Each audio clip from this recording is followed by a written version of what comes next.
Harapan saya nak minta duit saya saja, bukan minta duit orang lain.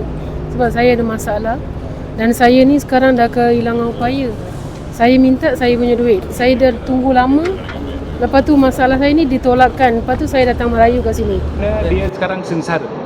Dia nak pakai duit untuk perubatan dan juga lain-lain hal lah. Itu hal peribadi dia.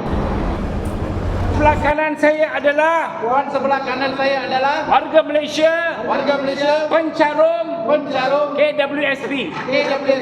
Kini beliau mendapat laporan perubatan hilang upaya kekal.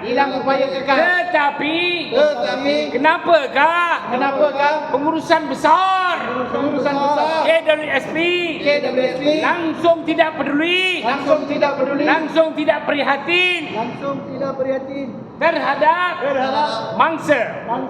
Tengok keadaan kesihatan dia, beliau tidak dapat berjalan dengan sempurna seperti kita, dan dia datang daripada Johor kerana nak serah memorandum. Berkali-kali kita pun dah mohon, ini duit dia, ini duit persarahan KWSP. Apa yang dia minta, dia bukan minta bagi pinjam, ini duit dia, hak dia. Sekarang kita sebagai rakyat Malaysia kena merana minta sedekah kepada KWSP. Bangunan begitu besar yang duduk dalam akaun tu langsung tak nak keluar, datang seorang wakil terima. So kita nak mereka atas keprihatinan, dasar peri kemanusiaan diutamakan, kaji selidik. Dia dah dapatkan laporan perubatan. Sekarang mereka kata nak mohon lagi satu kali. You tengok laporan perubatan bukan calang-calang. Hari ni kerajaan punya hospital bukan besok bagi. Dia kena tunggu 45 hari.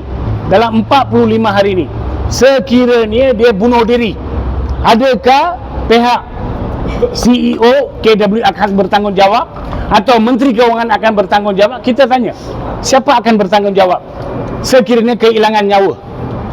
Sebab beliau dan keluarga dia bergantung kepada duit ini. Itu personal lah, dia ada pelbagai isu nak settle. Kesihatan pun dia nak kena tengok.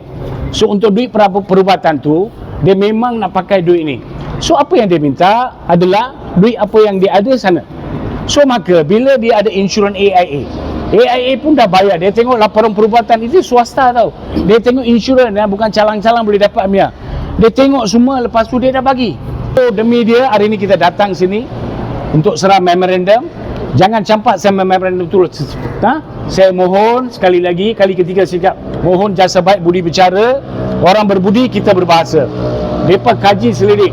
Laporan perubatan semua ada dalam sistem. Sekarang semua dalam sistem komputer kan. So semua laporan dia ada. Kalau dikatakan sekali lagi, apakah panel buat, apakah jemaah KWSP perubatan apa dia buat? Tepuk dada, tanyalah selera apa tanggungjawab kamu. Tuhan sedang memerhatikan segala gerak-gerik. So jangan tunjukkan ego bila berpegang dalam kerusi akon. Tuhan sedang memerhatikan. So atas dasar prihatin, duit dia mau. Saya mohon supaya dengan segera ni bagi balik duit dia. Itu saja. Dia ni lebih daripada ethanol semua. Dari sejak 2025 dia mohon. Dia sekarang kata apa tahu? Bila semalam PA saya datang sekali lagi, kita 2-3 hari ni korek cukup habis. Dia datang, dia kata, puan ini kena buat laporan perubatan sekali lagi. Kenapa? Laporan perubatan pertama siapa bagi? Bukan doktor bagi ke? Pakailah otak, jangan pakai lutut. Yang pertama bagi pun doktor juga.